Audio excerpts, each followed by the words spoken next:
তামিম ইকবালের অনুপস্থিতি ব্যক্তিগতভাবে আমাকে অত্যন্ত পীড়া দিয়েছে। অনেকেই বিনা প্রতিদ্বন্দ্বিতায় নির্বাচিত হয়েছেন। আমি আলোর সহযাত্রী হতে চাই। আফগানিস্তানকে টেস্ট স্ট্যাটাস কান্ট্রি হিসেবে বিবেচনা করি। আমরা দেখতে পাবো তারাও কিন্তু অনেক দূর এগিয়ে গিয়েছে। তামিম ইকবাল সহ আমাদের যারা সাবেক অধিনায়ক ছিল, দীর্ঘদিন কাজ করার সুবাদে এবং একসঙ্গে খেলার সুবাদে আমার সঙ্গে কিন্তু তাদের ব্যক্তিগত সম্পর্ক অত্যন্ত ভালো। তো তামিম ইকবালকে আমি অত্যন্ত ব্যাপকভাবেই উপলব্ধি করেছিলাম।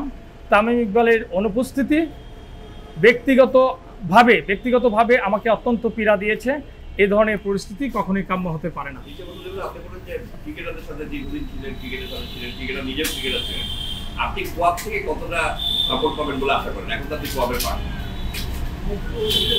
কোয়াব এখানে যদি আমরা লক্ষ্য করি, কোয়াব কিন্তু অ্যাজ এ ইনস্টিটিউশন অ্যাসোসিয়েশন একজনই প্রতিনিধি। আমি সে সাবেক সাধারণ সম্পাদক হিসেবে কোয়াবের আমি শতভাগ আশাবাদী যে কোয়াবের ভোট আমি পাবো। আপনার বর্তমান পরিস্থিতি সবকিছু মিলিয়ে যদি একটু বলতেন যে কেন এরকম সিচুয়েশন? আমি মনে করি ক্যাটাগরি 3-এ আমার যে বর্তমান সময়ে আমার যিনি প্রতিদ্বন্দ্বী আছেন তিনিও বাংলাদেশ ক্রিকেটে তার অনেক গুরুত্বপূর্ণ ভূমিকা রয়েছে, কিন্তু বিভিন্ন কাউন্সিলরদের কাছ থেকে আমি এখন পর্যন্ত বলবো না, অপ্রীতিকর পরিবেশ লক্ষ্য করা যাচ্ছে, যেটা কখনোই কাম্য নয়। ক্যাটাগরি 3 আমি আগেও বলেছি, এখানে সাবেক স্বনামধন্য ক্রিকেট ব্যক্তিত্বরা রয়েছেন, এখানে বিশ্ববিদ্যালয় শিক্ষা বোর্ড সহ সার্ভিসেস সংস্থার অত্যন্ত গণ্যমান্য প্রাজ্ঞ ব্যক্তিরা রয়েছেন। আমি চাই এখানে সুষ্ঠু সুন্দর পরিবেশ থাকুক, কাউকে কোনো প্রকার প্রলোভন নয়, কিছুই নয়, একটি নৈর্ব্যক্তিক এবং নিরপেক্ষ জায়গা থেকে সবাই যেন সুন্দরভাবে তাদের ভোট প্রদান করতে পারে, তাদের মতামত প্রদান করতে পারে। বাংলাদেশ ক্রিকেট বোর্ডের কাছে অনুরোধ থাকবে তারা যেন আগামী 6 তারিখ পর্যন্ত, শুধু 6 তারিখে নয়, এখন থেকেও 6 তারিখ পর্যন্ত তারা একটি সুন্দর এবং নিরাপদ পরিবেশ তৈরি করবেন।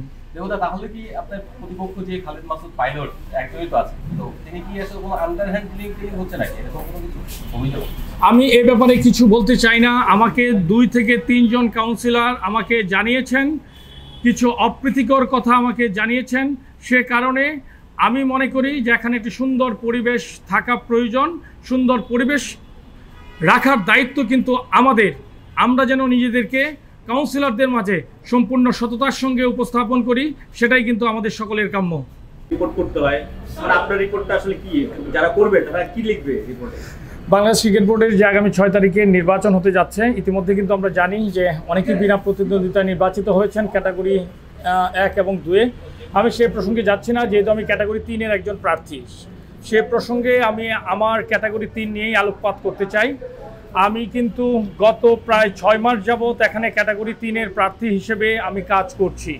সো আমরা জানি এখানে আমাদের সাবেক ক্রিকেটাররা রয়েছেন, এখানে বিশ্ববিদ্যালয় শিক্ষা বোর্ড এবং সার্ভিসেস সংস্থাগুলো রয়েছেন। সবার সঙ্গেই কিন্তু সকল কাউন্সিলরদের সঙ্গে আমি সশরীরে এবং ব্যক্তিগতভাবে যোগাযোগ করেছি। আমি অত্যন্ত ইতিবাচক রেসপন্স পাচ্ছি।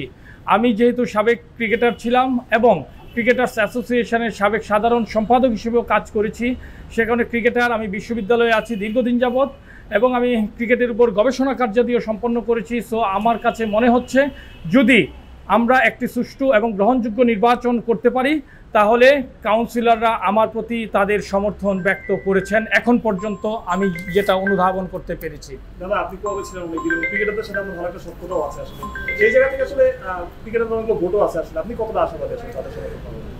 আমি ক্রিকেটারদের সঙ্গে ছিলাম, খেলোয়াড়ি জীবনে ছিলাম, খেলোয়াড়ি জীবনের পর এখন পর্যন্ত আমি ক্রিকেটারদের সঙ্গে আছি। ক্রিকেটারদের সঙ্গে আমার যে নিবিড় সম্পর্ক পূর্বেও ছিল, এখনও আছে। আমি শতভাগ আশাবাদী। দাদা, আপনার একটা সুখ্যাতি আছে যে আপনি নিয়ম কানুনগুলো খুব ভালো বোঝেন, সেই জন্য আপনি যত ম্যাচ রেফারিও ছিলেন আপনি এগুলো নিয়ে কাজ করেন। কালকে এখানে দাঁড়িয়ে একটা দাবি এসেছে যে নির্বাচনটা রিশিডিউল করা অথবা অ্যাডহক কমিটি করা অথবা মেয়াদ বাড়ানো, সেই বিষয়গুলো কি আপনার কাছে যৌক্তিক মনে হয় কিনা? মানে এটা কি পসিবল এখন এই মুহূর্তে?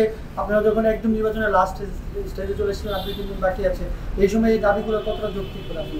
না, আমি কিন্তু শুরুতেই বলেছি যে আমি কিন্তু আমার ক্যাটাগরি 3 নিয়েই সম্পূর্ণ ফোকাসড আছি এবং আগামী 6 তারিখ পর্যন্ত আমি সেটাতেই থাকতে চাই। আমি চাই এখানে সংশ্লিষ্ট যারা আছেন তারা দায়িত্বশীল এবং নিরপেক্ষভাবে তাদের ভূমিকা রাখবেন, যারা এটার সঙ্গে সম্পৃক্ত রয়েছেন।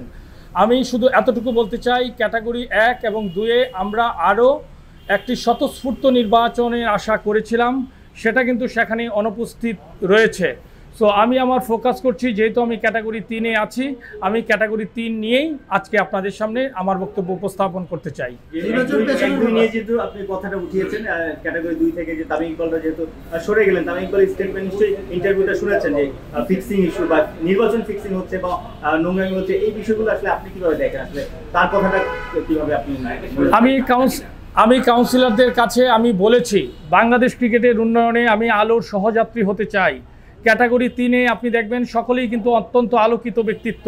বাংলাদেশ ক্রিকেটে তাদের যেরকম অবদান রয়েছে, অনুরূপভাবে একাডেমিকভাবেও তারা বাংলাদেশ ক্রিকেটে অনেক গুরুত্বপূর্ণ ভূমিকা রাখছেন। সো আমি আলোর সহযাত্রী হতে চাই। আমি সকল কাউন্সিলরদের কাছে আমি অনুরোধ জানিয়েছি যেন আলোর পথে হাঁটবার জন্য তারা আমার সততা, অভিজ্ঞতা এবং মেধাকেই বেছে নেন। ক্যাটাগরি 2 থেকে অন্ধকার আছে কিনা? আসলে আমি বলেছি যে আলোর সহযাত্রী হতে চাই। আপনি এখন যে অবস্থা তাতে কি আলো আছে না অন্ধকার আছে?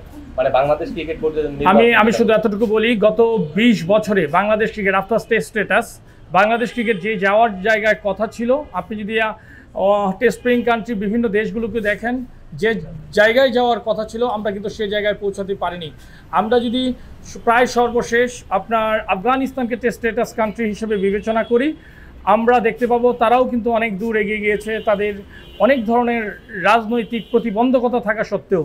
সেদিক থেকে আমাদের অনেক সামনে যাওয়ার সুযোগ ছিল, আমরা সে জায়গায় যেহেতু যেতে পারিনি, কাজেই এ কারণেই কিন্তু আমি বলেছি যে আমি আলোর সহযাত্রী হতে চাই। তার মানে কি আলো হলে আপনারা নির্বাচিত হলে পুরো যে প্রক্রিয়াগুলি ব্যাহত হয়েছে সেগুলিকে আপনারা একদম মানে উপরের দিকে নিয়ে যেতে পারবেন? আমি এ কথা বলতে চাই না। আমি এককভাবে, আপনারা জানেন ক্যাটাগরি 1-এ আমি শুধু একজন ডিরেক্টরই হবেন, এবং আপনারা দেখেন যে দুইটা কিন্তু অলমোস্ট কিন্তু প্রায় 2টা প্যানেল হয়েছিল, আমরা সকলেই জানি। আমি কিন্তু সেখানেও ছিলাম না, আমি স্বতন্ত্র হিসেবে আপনাদের সামনে ছিলাম, এখনও আছি।